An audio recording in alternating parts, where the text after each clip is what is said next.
I'm officially quitting Duolingo after getting to a 2,000-day streak. Yes, I have officially let my Duolingo streak come to an end. This is a milestone I've been wanting to hit for a long time, but I've really been counting down the days until I was finally done with it. The reason being is that I don't think I've made much progress with Duolingo in a very long time. This is not necessarily because of the app itself, I just haven't been motivated to learn on Duolingo in a very long time.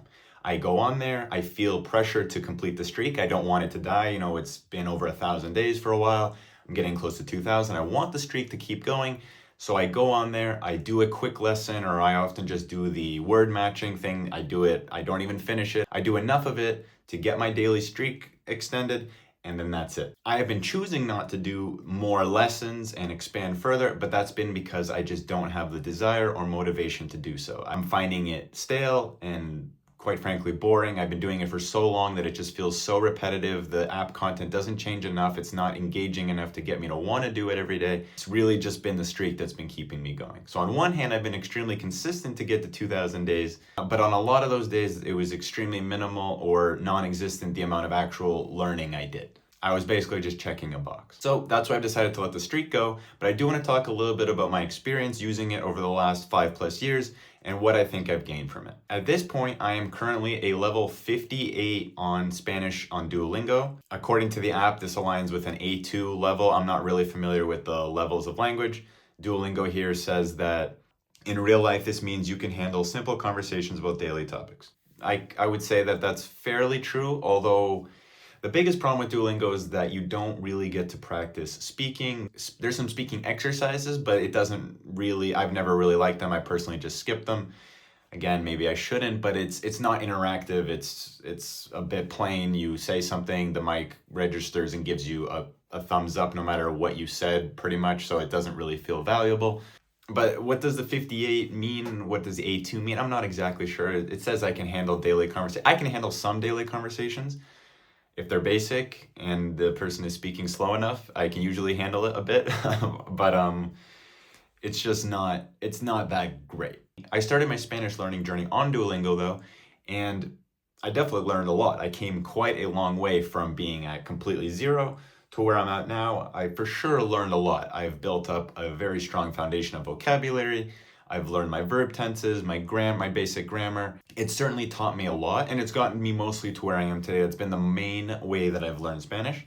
The main issue is that I spent so much time only using Duolingo to learn for the most part, and then I feel like I started to not make much progress as time went on. I probably maxed out my potential from Duolingo a long time ago, and I kept it going for the streak, but I don't think I've gotten much out of it in a very long time. That being said, I know I could get more out of it if I went on there and I spent half an hour every day actually doing the lessons and actually thinking about it or writing things down or, really, I know there's ways I could get more out of it. Like I said, it just I haven't had the desire. It doesn't excite me. It doesn't motivate me to go on the app and do these things, finding it stale, and it's just not working for me. So that's why I decided to stop.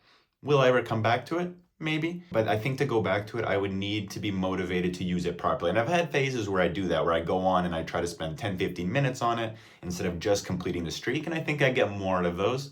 And as I can see here, I'm only at level 58. It goes to 130 to 160. So I guess 160 is, so that means I'm not even halfway. I could go forever. It's just, I don't think it's realistic for me. And that's okay. But it was a big decision for me to just decide to let the streak die. 2,000 days is a lot. Some of those are streak freezes. I didn't actually do it every single day, but I had their streak freezes and it saved my streak X amount of times, probably a lot of times actually, but I managed to never let it, I never missed 2 days in a row, and then I managed to keep it alive for a long time. I'm stubborn like that. I knew I was, and I could keep it going if I wanted to, but I've decided I actually think it's better for me to just part ways with it.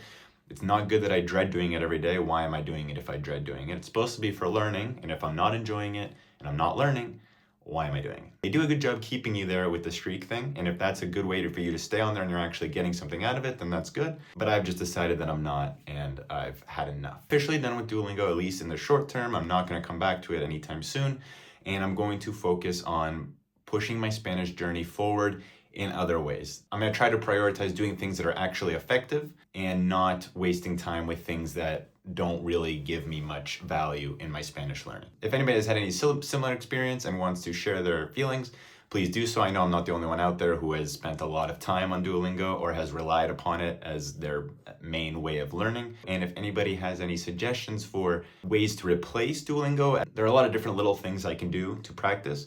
If anybody has anything that's kind of as easy and as repeatable as Duolingo, I'd be interested, because I do think it has its merit, the way you can go to one place and it's a one-stop shop for a lot of different types of exercises. It definitely has its pros. I don't know if there's anything else out there that someone is finding that is really effective. If you have something, please let me know. But otherwise, I'm going to keep my learning journey going, just using other tools to do so. So no more Duolingo, but that's definitely not the end of the journey. It's just the start of a new chapter, and I'm excited to see where I go from here.